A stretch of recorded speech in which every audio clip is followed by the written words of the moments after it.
Sup Loop community, my name's Edge, I'm a Logic Pro certified trainer, and today we're going to get up close and personal with Logic. By the end of this video, you're going to be able to set up some essential settings and preferences in Logic, you'll know how to get yourself around the interface in Logic, and you'll be able to optimize your workspace for a workflow that focuses on working with tracks. Now, a quick disclaimer. We're going to be focusing on a workflow that focuses primarily on running backing tracks. Later on, we're going to have a video where we do just production inside of Logic. So if you already know the basics of Logic and if you already know how to kind of get around, feel free to skip ahead. But if this is your first time working in Logic, this is the video for us. Let's get after it. So the first thing that you're going to see when you open up Logic might look like a window very similar to this.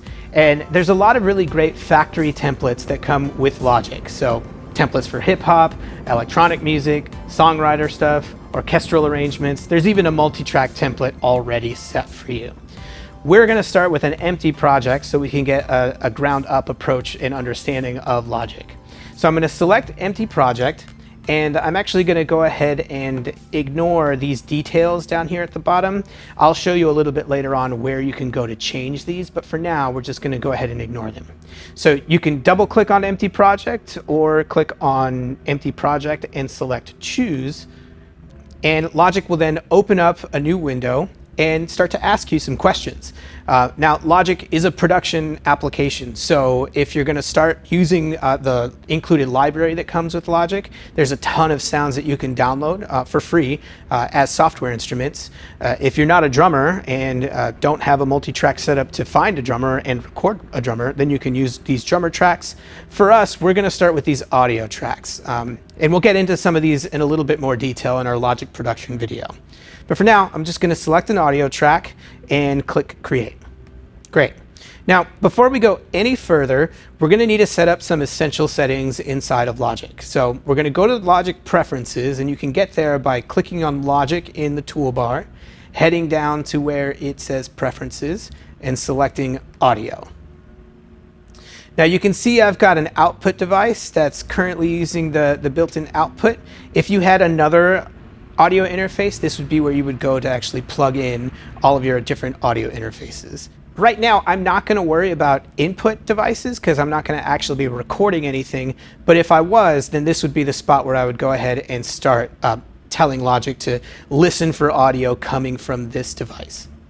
Okay, the other setting that we want to set up is the advanced tool setting. And so if I go to advanced tools, you can see that right now this box is not checked. And Logic's a pro level application, and you're definitely going to want to get all of the different tools that come with Logic in this advanced tools section. So I'm going to go ahead and click on it.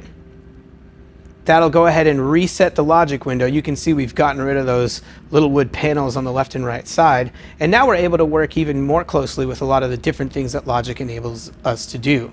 Now, you can choose to turn all of these on, or you can just choose to turn on the ones that you're actually going to use.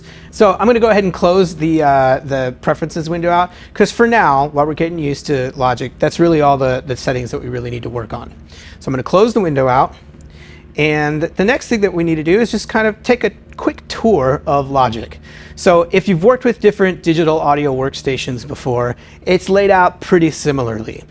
So here in the main window, that's where all of our tracks are going to show up. And as we add tracks, you'll see they'll get added to this particular track list here on the left. So if you wanted to create a new track, you could hit the plus button. That'll give you the option to create a new track. If you wanted to duplicate your track, you could hit the little duplicate button here, and that'll basically copy settings over to a new track. I don't need two tracks right now, so to delete a track, you can click on it, press delete, and that'll get rid of your track altogether.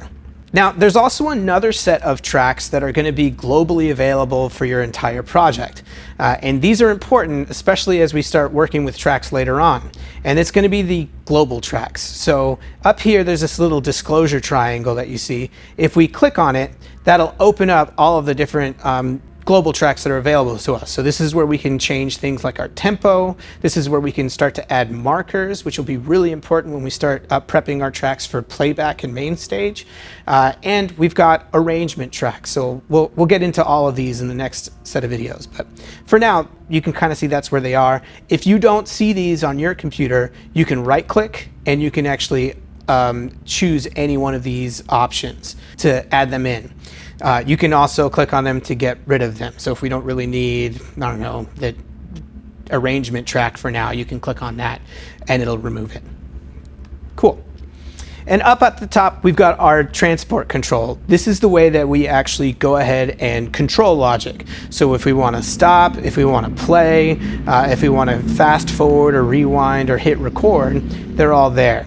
And this area up top is actually customizable. So one thing that we're going to need to know is more about our project while we're in it.